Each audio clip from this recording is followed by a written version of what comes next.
right? There's a thing called prom. There's things that happen throughout high school, throughout college, where the person, the son or the daughter says, it's so easy nowadays, right, to get a girlfriend or have a boyfriend. Everyone does it, right? That's what the kids will say.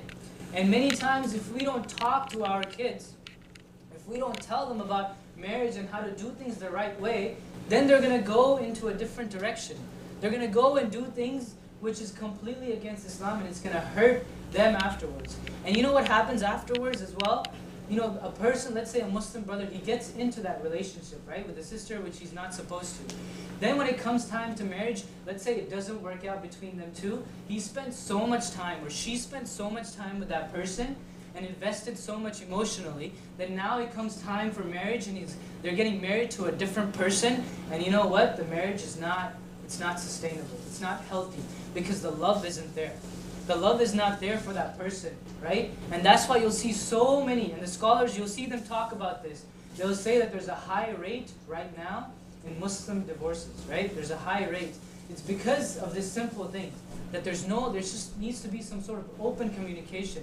We should encourage our kids to get married, when it's the right time, at an early age. Imam Umar Sulaiman, he said, one of my best years of my life was when I was in college. I was a junior in college, and my father and my mother realized, me growing up here in America, and they got me married. And the best years I spent with my wife were the years in college. When we used to live together in an apartment, and we used to, get those Groupons from Albertsons, and we used to, because we didn't work, so we used to just get anything we need, any of those coupons that came in the mails. We used to go together and shop for groceries. He said that was the best time of my life. So if we don't encourage our kids, if we don't have this solution, then this modesty doesn't come in the person, then it's a huge issue that comes later on in life, right? Huge issue as they get married. So coming back to the story of Fatima, right? We see that she gets married to Ali, right? And afterwards, when Rasulullah sallallahu alaihi wasallam is on his deathbed and he's about to pass away, she cries. She cries and cries and so much. And then afterwards, Rasulullah sallallahu alaihi wasallam says, "Come here, Fatima," and he whispers something to her, and she starts to cry even more than before. And then he says, "Come back. Let me whisper something to you again." And then this time she laughs. And then Aisha, she's there at this time, right? Afterwards, she asks Fatima, "What did he say?" And first Fatima says, "No, it's nothing. Don't worry about it."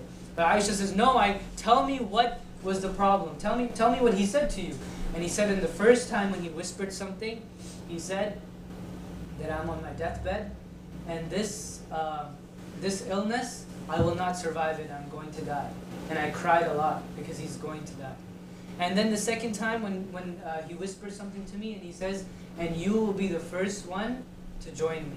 And that's when I laughed, because I knew that I'm going to join my father right afterwards.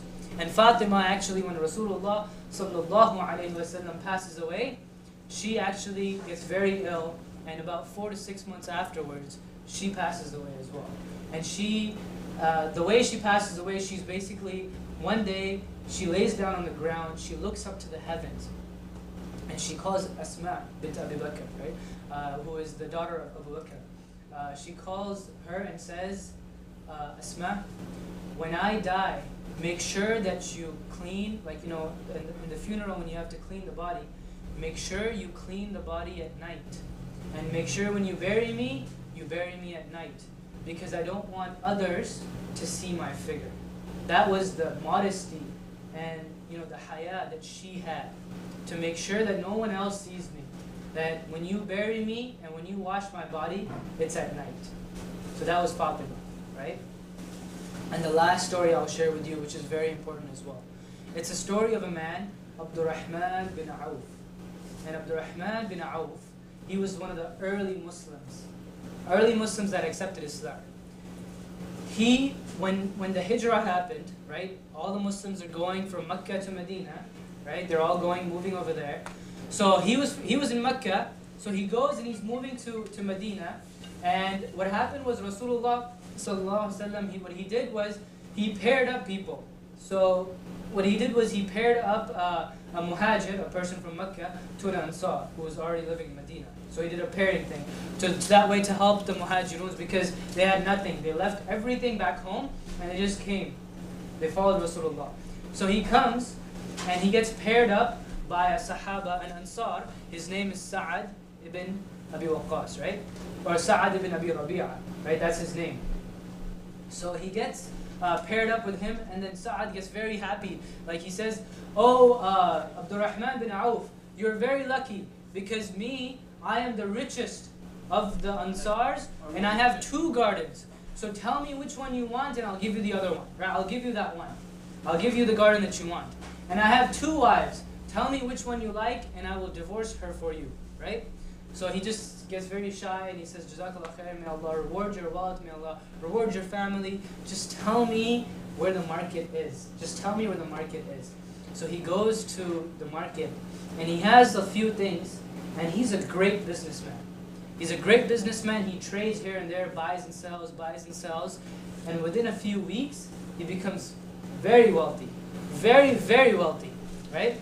And so much so that one day Rasulullah ﷺ, he sees him and his hair, it's dyed, right? So Rasulullah ﷺ asks, "Ya Abdurrahman bin Auf, what happened? What happened to you? You look so happy and your hair is a different color." And he says, "Ya Rasulullah, I got married." And he says, "Did you have a walima?" And he said, no, not yet. He says, "You should have a walima even if it's with 1 sheep." So that's where the rulings, when the scholars, when the fuqaha, when they talk about walima, how walima is very important in a marriage, they use that example that Rasulullah ﷺ said, that it's very important to have a walima, right? So that's one thing we derive from him. But Abdurrahman bin Auf became one of the wealthiest Sahabas of that time. He was so wealthy that, on those days, they used to pride themselves in camels.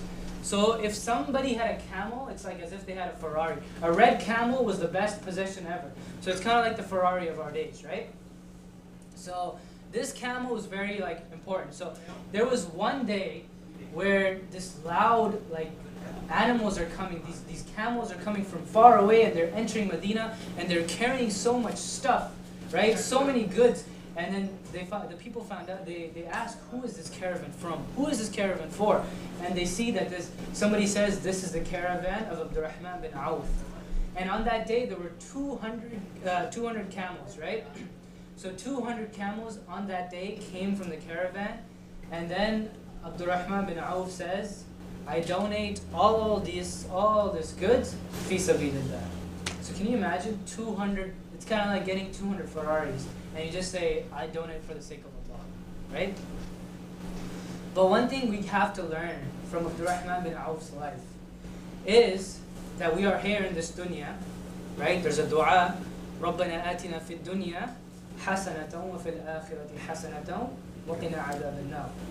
There's that dua. Allah doesn't say, رَبَّنَا آتِنَا فِي الْآخِرَةِ حَسَنَةً وَقِنَا عَذَابَ النَّارِ. Allah doesn't just say, "Oh Allah, give us the good of the next life and save us from the hellfire." He says, "Oh Allah, give me the good in this life and in the next life." Very important for us, right? The Sahabas were very, they were wealthy, they were businessmen, right? They were good in their profession. And I think many people, the youth need to understand, and the parents need to, I think the parents already understand this, but the youth need to understand that you need to be good here in this life as well. You need to be the best of professionals. Us Muslims, we have to be the best of doctors and the best of engineers and the best of businessmen. There's no hadith, or no one's going to tell you, don't stop, being successful, stop gaining knowledge, right? Nobody's going to tell you that. We should be the people. Dr. Ahmed Sakar, he's one of the pioneers here in the Southern California community. He once gave a khutbah and he says, "You know what we need in this community? We need doctors who are also Hafidh al-Quran. That's what we need in our communities. Because we need people, the best of both worlds. We need youth to have, the best of this life, where they're the best of what they do, and at the same time they're the best at their deen. That's how you become a Muslim who is successful. You get the best of this life, and you get the best of the next life. And Allah will reward you with wealth, right? And Allah will bless you with wealth. And it's a good thing. Nobody says that you shouldn't have wealth. It's okay to have a lot of wealth, but it's how you use it. That's where the struggle comes. If Allah will test you